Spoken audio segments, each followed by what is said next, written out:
Before applying the skin, clean your phone with a microfiber cloth.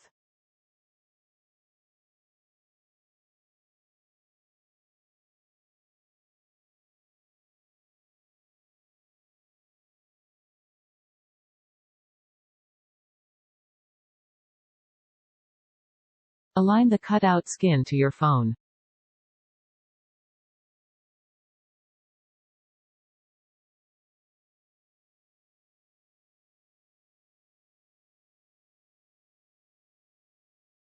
And gently paste it on top of the phone.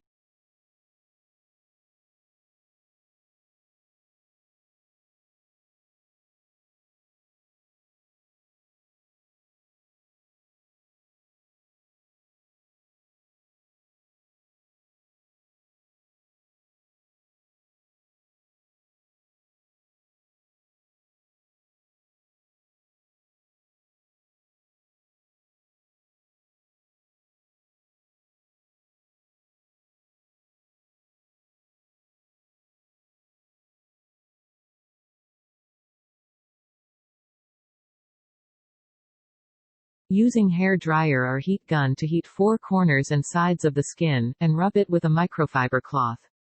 This process is crucial as how well the skin stick well to the phone depend on this process.